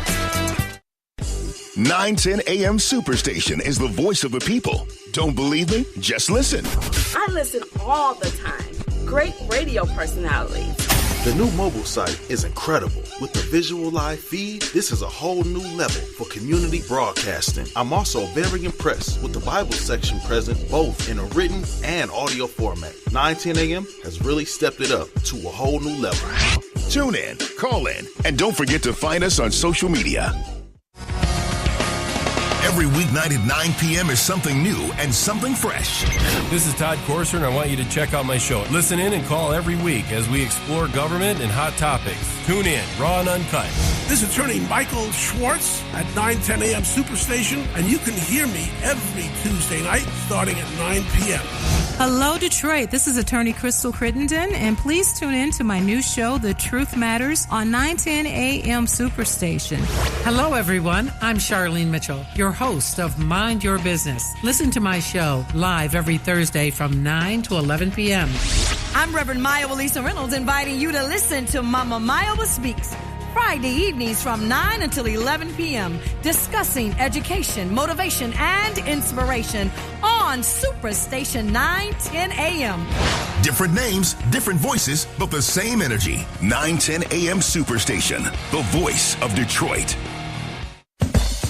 Sundays on 910 AM Superstation is a collection of personalities like none other. Different names, different voices, but the same energy. Arise and shine, for your light is come. This is Elena Herrera. Good morning, this is Robert Ficano. The Final Call Hour with Troy Muhammad on 910 a.m. I'm Margaret Trimmer Hartley, broadcasting from 11 a.m. to 1 p.m. Hello, this is Angela Moore. Please join me from 3 to 5 p.m. Be sure to catch Doing the D with Alexander Zonchek from 5 to 7 p.m. Listen to your girl, Princess Leah, on the Leah Live Show. Detroit, this is Michael M. Hotel, the African History Network show. This Pastor Mo, a.k.a. the Street Preacher, a.k.a. the Street Sweeper, from 11 p.m. to 1 a.m. Hi, I'm Dr. Sabrina, and join me every day from 1 a.m. to 3 a.m. for Sizzle and Talk. You listen to the Lola George Show. It's your girl, Lola George. It's right here on 910 AM Superstation, the voice of Detroit. We have it all, from motivation to outrage, from advice to empowerment. We're the hottest station in town. Whatever you need, it's right here on 910 AM Superstation, the most powerful voices in the urban community. It's the Wayne Bradley Show, conservative political radio, Wayne Bradley Show. The Wayne Bradley Show. Conservative Political Radio. Giving you what you need to know. Listen up, it's the Wayne Bradley Show. That's what it is. It's the Wayne Bradley Show. That's what it is. Listen up, it's the Wayne Bradley Show. Oh, it's the Wayne Bradley Show. It's the Wayne Bradley Show. And welcome back to the Wayne Bradley Show here on live on 9:10 a.m. your superstation. We're going to our last half hour here. Give us a call, 313-209-9000 as we are wrapping up for the day. We were talking about the Alabama Senate race, which has kind of turned into a real circus out there. We were talking about how people are dealing with that situation, and I'm glad I don't work in Alabama. I'll just say that I'm glad to be working here in Michigan and not having to deal with that. But that's a situation you got to tackle. Give us a call, 313-209-9000. How do you think that, do you think that Roy Moore's done in Alabama? Oh, you got somebody I know I'm going to have a good time with this conversation. Y'all finally wait to call at the last minute here. We're going to give Dr. Mack on the air. Dr. Mack, welcome to the show, sir.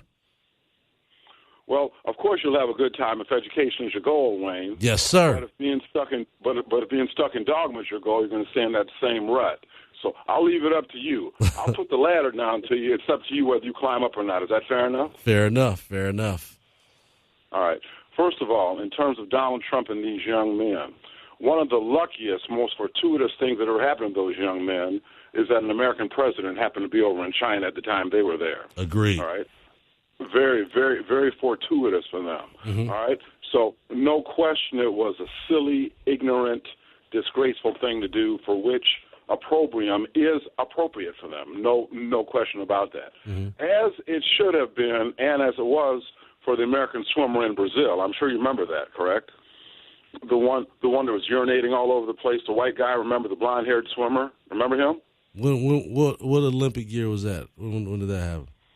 Wayne, Brazil. Wayne, the Summer Olympics in Brazil. Are you talking about when I'm getting the mix. Okay, you said in Brazil when I remember the other incident where they trashed something at a hotel or whatever, and was that the same situation? Locked. Right. Okay, right. And urinating all over the place. You remember that? Yeah, but Brazil and China are two different places. I mean, Brazil, you might be able to pay off somebody. Wayne, listen, man, listen. Mm-hmm.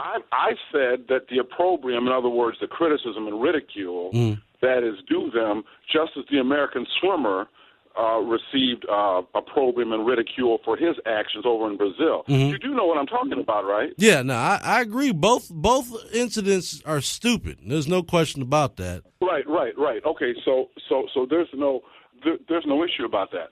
But the difference is that in terms of Donald Trump going on Twitter saying, well, I wonder if I'm going to be invited to what did he say, the cookout? Is that what he said? That's what I said. Now, he didn't say that. Trump didn't say that. I said that. I said he's going to finally be invited to the cookout.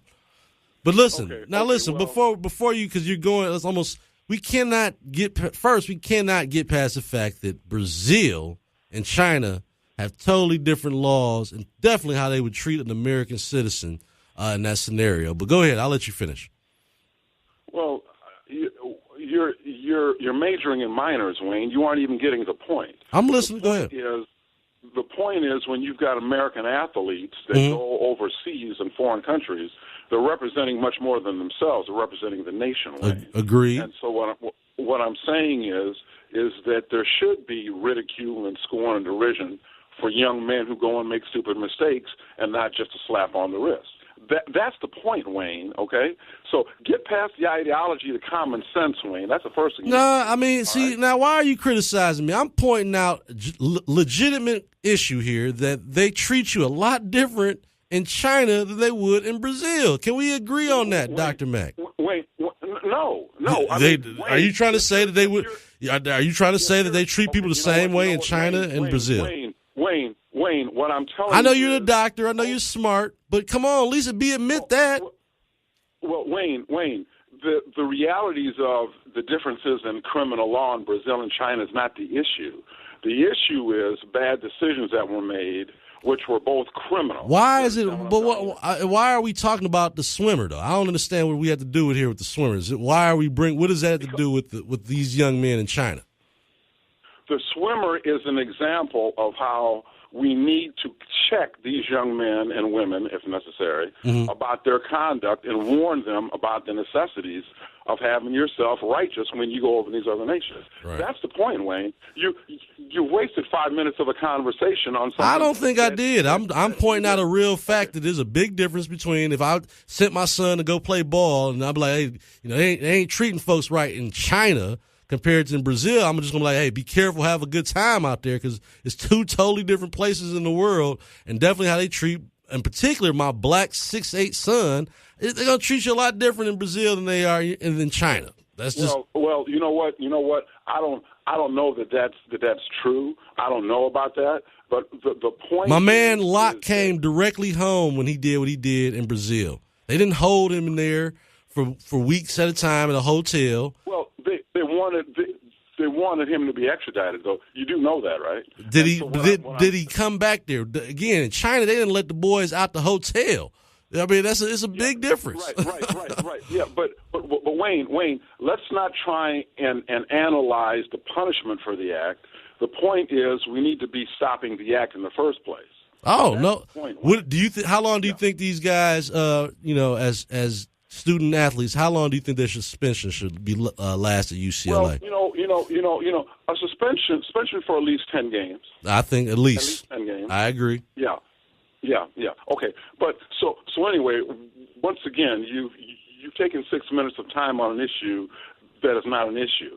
The reality of it is this: they made a mistake. They've got to answer for it. That's going to build their character, and it's going to send a message to other young people who go over to these foreign countries. Don't go over there breaking the law. Period. Exactly. Period. Okay. Now, in terms of what you're saying about Donald Trump is self-serving in this. He didn't have to make any comment about, I wonder if I'm going to get thanked for this. He didn't have to do that. He did that to draw attention to himself. In terms of any kind of a noble gesture by Donald Trump and anything like that, that should speak for itself without the gratuitous, am I going to get thanked for this? In other words, show black folks that I'm okay. Yeah. That self-serving is ridiculous. That wasn't his Black Lives Matter moment for you, Dr. Mack. Black, you know what? Do not equate. Well, see, someone like you can laugh because you think Republicans have got your back. Oh, so God. What you are, Wayne. No, you want listen, man. I asked you a question. Do you think that was his Black Lives Matter moment or not? Do you think President Obama would have acted as quickly to get them out of there? I think it is. I think it is an insult to Black Lives Matter and interests of black folks to try and make an equating joke in terms of Black Lives Matter. There's nothing that Donald Trump did that has anything to do to equate with Black Lives Matter and those legitimate issues. So in terms of President Obama, do I think he would have done something different? I think any American president in that situation would have said, "Hey, can you do something to help our people out? We take responsibility." Well, he didn't do that with the young man that was in North Korea. He didn't do that for the soldier that was in Mexico. Well, okay. Well, hold it, Wayne. Hold it, Wayne. We're talking about apples and oranges here. In terms of North Korea, you're talking about somebody that's charged with some kind of espionage or spying or something. They were on a vacation. Right? They were on a vacation. Yeah, correct. But in North Korea's eyes, all right, these people were spies. Mm-hmm. And so what I'm telling you is this. There's a difference between high school, 18, 19, 20-year-old people doing something in a sporting venue than somebody who was accused of, like, espionage. So in terms of getting people released, once you're in the clutches of a foreign nation, you're subject to their laws. We've got people here that are crying to get home, but they've broken our laws, and they've got to answer for it. So in terms of Donald Trump, the reality is that was a self-serving kind of statement, kind of like up in your face kind of thing. Spiking the football. He spiked the football a little bit, huh? Well, to try to say, black people take that. Come on, man. I understand. I thought it was more like black people, see, I got love for you. I just got you got some of your folks out. How come it's got to be negative? You know what, Wayne? During the Depression, Al Capone had soup kitchens, all right, in Chicago, too. He had a whole bunch of love for people other than machine gunning to death. So in any event, let's deal with what you're talking about the TPP, all right? All right. And so this bilateralism that Donald Trump is saying, absolute disaster. Absolute disaster. The only thing Donald Trump has done is made China the bigger player in that region. Let me give you an example, Wayne. In terms of American beef, all right, going to Japan, there's 50-cent tariff, all right, per pound on that beef. Because Australia's in that TPP, they're selling that same beef to Japan for 27 cents tariff on a pound. So what I'm telling you is this bilateralism, it may sound good on a campaign trail, and I criticize Hillary Clinton too because she jumped on it trying to court the union vote, I might add. This thing about well, the TPP is a bad thing. No, it's not. No, it's not. So what happens is, Wayne, I want you and your listeners to understand the whole purpose of a partnership is to help to try and increase your economy. Your economy may not grow in the sense that, well, you're looking, well, you know, there's a trade deficit here. That's only one aspect of it. But if you can create jobs and try to increase wages, even though there is a trade deficit, that's not a bad thing. And so what Donald Trump was masterful of was saying, well, America's getting the bad end of the stick, and he focused on that. And Hillary Clinton was not sophisticated enough to say, well, wait a minute. Let's look at the whole picture, not just one piece of the puzzle. And that's what worked in politics for him, you know. And it was easy. I mean, you're right in the fact that that Trump took the most, I would say, the worst part of these deals and how it affects America, and he capitalized on that. He marketed it to the fullest extent and said, listen, we're not getting a fair shake. He was able to get that to, like you said, auto workers and rural guys to say, look, we're losing out on these deals. None of these deals are fair for us as Americans. And I think that was a very effective strategy. I'm going to give you the last word here, Dr. Mack. I'm going to let you ride out here. What do you think that you said the punishments were fair? What do you think of Donald Trump and his whole trip to Asia? I'll give you the last word on that. Well, the thing of it is that I've been to South Korea, all right? I've looked over into the DMZ. I've looked over into North Korea. I've talked to those South Koreans. And what I'm telling you is that trip was an absolute disaster in terms of trying to secure the well-being of the people in South Korea. They're the first ones to get hit, Wayne, with this madman. Okay? No question. And so what I'm saying is, with him, this concept of, well, Bush was weak, Clinton was weak, Obama was weak. No, what they were doing is keeping us out of nuclear war, all right? So I don't call a man weak for trying to use sanctions to keep us out of nuclear war. I am very concerned that we're on brinksmanship right now with the idiot over in North Korea and Donald Trump being an equal idiot about who's got the longest one. Let's take out a tape measure and measure our missiles, how big they are. So I'm very concerned about that. I think it's very good that Congress now, particularly the Senate, is starting to say, well, you know what, we need to look at this policy we have about the President of the United States having sole authority over those nuclear codes. I think that's true whether Donald Trump is the president or Barack Obama or George Bush or Ted Cruz, because that is too much power for a good man to have, you know, and it's too much power for a bad man to want, Wayne. All right, fair enough. Fair enough, Dr. Mack. I appreciate you calling in this morning, my friend, and I'll be back tomorrow morning. Thank you for listening in. Thank you for your insight, sir. All right, we're going to go to Tim. Tim's on the line. Tim, set the line straight. Welcome to the Wayne Bradley Show. Well, thanks, Wayne. I'll tell you, that man, that gentleman there, I call him Dr. Spin. He will never give the president any credit for anything because he just has hate in his heart for our president. But, let's talk facts. The African Americans have suffered and gone backwards under our last president for 8 years. Right. That's a fact. This man's creating jobs. Our stock market is soaring. Unemployment is way down. And nobody seems to be giving him a fair shake at all. Can you imagine if everybody gave him a fair shake, how great we really would be doing? I think people have been very scared and reluctant to give President Trump a fair shake, unfortunately. these three young men in China, did they thank the president of China? No, they didn't. They thanked the president of the United States. These three young men should be kicked out of that college and any scholarships taken away. It was a complete embarrassment to our country that they would go over and do that. And I don't care if it's three white men going over there and doing it. They need to be off that team and out of that school. Just a complete embarrassment. Ooh. That's all I had to say. Thanks, Tim, for calling in. I appreciate your honesty there. Thank you. All right. I think 10 games is a good start. I don't know if taking away their whole scholarship and taking away their opportunity. Again, if they were here in America and they stole something, that would not be the case. So I think that's a bit much, but I appreciate you, Tim, for calling in. Let's go to Betty on the line. Betty, thanks for calling in. I'm very disappointed in you. Number one, you need to go someplace and learn some English. Your English is just awful. It's terrible. And you cannot stay on point. And obviously... Betty, slow down.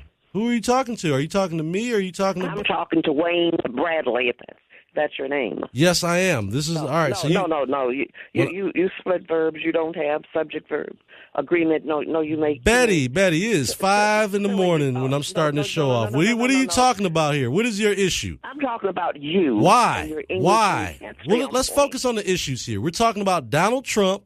We're talking about Alabama Roy Moore. Why are you calling here at 5:30 in the morning sounding like my English teacher? Let's talk about the issues here. Let's talk about the issues, Betty. Did you call to talk about the issues or call to talk about me? I called to talk about the issues, but talk about the issues then. We're talking about Roy Moore running for Alabama Senate, and we're talking about Donald Trump and him helping out those young men at UCLA. Which one do you want to talk about? No, you said you keep saying, you're obsessed with President Barack Obama. I'm not obsessed with him. You're obsessed with him. We're talking about these two issues. We're talking about Trump and so are you giving President Trump props for helping getting those young men out of China? That's what I want to know. About what? Are you giving Donald Trump props for getting those young men out of China safely? No, I'm not. They would have gotten rid of those Negroes out of China anyway. If you know anything about all right. So you're not willing to give Donald Trump any credit. You're not on point, and you're a very disappointing commentator. Well, thank you, Betty, for calling in this morning. I appreciate it. You have a good morning. All right, goodness.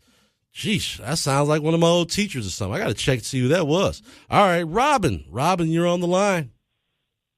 Hello, good morning, Wayne. How are you? Good morning. How are you doing? I'm doing great. Hey, we got to get you on Main Street, man. I'm down. You let me know when. I'll come in. Hey, they be trying to wrap me up. That doggone Ryan Mack. I love him to death, though. He's my brother. I love him to death and love you, too. Thank you. And how's everything going with you? I'm doing good. I cannot complain. I can't complain here. Just wrapping up the show for the day, talking about these different issues here. You got to get your English teacher in, I see. So, hey, listen. they never listen. These Democrats ain't going to. I don't know what's wrong. Are they brainwashed? What is the problem? I want to hear? They obviously not. I mean, I never attack people personally, and so I couldn't understand why that phone call right there. That just didn't even make sense. We're talking Donald Trump. We're talking Senate elections. How does Wayne Bradley and my broken English get to be part of the big topic of the day's show? Has nothing to do with it, Wayne. Nothing at all. But I apologize. It's at 5 in the morning. Maybe my diction's not perfect. I don't know. Maybe that's what it is. She just need a cup of some Starbucks. Listen, hey, what Trump did, and I had to do some things with some of my friends and family. Listen, you got to get a man his props. That's it. He could have went over there and didn't say a word about it. We talking about some listen, Robin, if he'd have went over there and said nothing, black folks would be like, look at that. He ignoring them black boys. He could have talked to the president. He could have got them out of there. But it's some black kids. He don't care nothing about them. They'd have been white. If they'd have been white, that's if it had been that. If Donald Trump would have went there and totally ignored it and said, "Hey, I don't got nothing to do with that." Them boys were stealing, and I don't want nothing to do with it. They'd be like, "See, now if that had been a white baseball player or if it had been a white gymnast or something, a swimmer, Donald Trump would have been all over that." So he can't win for losing. He can't win for losing. Let me tell you, this is in every little thing. And what we have to understand is I don't mind you being down for your party. Okay, that's fine. But even in our party, there's things that are done that are not correct. And you have to stand up for those things if they're not right. I mean, I get in trouble for that, Robin. Sometimes, you got to stand up. Yeah, you got to stand up for what's right, and supporting pedophiles is not one of the cool things. I wouldn't do that. Propping up Confederate monuments, not one of my things. It's not cool. And I think Republicans have to step up sometimes and just say, hey, look, that's not what we do here. And, we'd be better off served doing that more often, Robin. So. We would. And you know what, Wayne, no, they're not going to do it. It's a form of a mentality. It's something that our people have been just taught over generations of time to just always be with just one party. I mean, we don't only ethnic group that plays the game like that too, and we wonder why we don't want to see what Hillary. Yep. Right. We don't want to see what Hillary did wrong. We want to bash Donna Brazile because she made a book and wanted to make some money. She's the real MVP. Anybody else? Donna Brazile's the real MVP. Thank you. She just came out and told it, and people now they mad at her. Now she ain't right. And it's just it got to stop somewhere. It really has to stop. I am glad that he got those boys out there. Now those boys did do wrong. Right. Nobody need to be stealing anything. Okay, everybody got money who was over there. They could have bought whatever they wanted. But obviously there's some mentality, something's going on there that at that height of your career, even with Alonzo, because I really keep up with him, he really didn't need to steal anything. So his brother's in the league now. He could wire me $5,000 before I spend, steal some sunglasses. So They gave them to him, just on his game alone. So it's definitely something going on there. And believe you me, I love Mr. Ball. Their dad is on point. I'm sure that boy is getting towed up right now as we speak. I wouldn't want to be him. And LeVar better get his "Make America Great Again" hat. I know that. Oh, LeVar ain't playing. Did you hear me? Yeah. But I'm glad Trump did do that. I'm glad he spoke up. People need to understand that could have went real left. It sure could have. And that could have, because they don't play over there. Yep. And so for him to get them out and take the time when he, even when he wasn't even there for that. I mean, he found out about it. He didn't have to put in a good word. People do things because they want to. It's not always about what they ought to, should have do. It's they supposed to. Right. It's a whole bunch of things we supposed to do, but do we do them? No. So, we can take this deep and to this, that, and the third, but the bottom line is, thank you, President Trump, for looking out for them babies, getting them back home safe.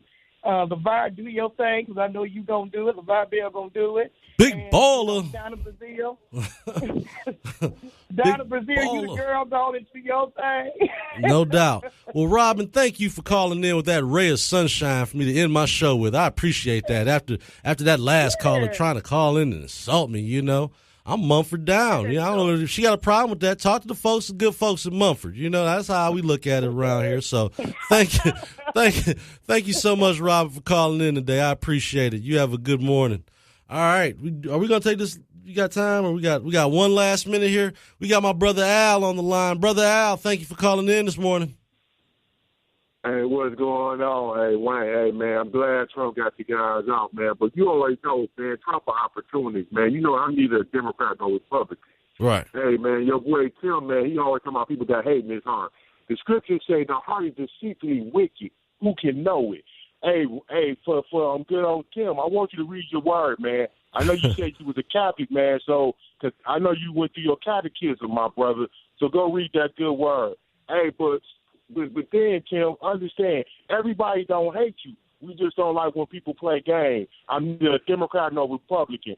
And like Ralph Hampton said, man, revolution, my brother, revolution. You have a good one, Wayne. Thanks, brother Al. I appreciate you calling in this morning, brother. Good looking out.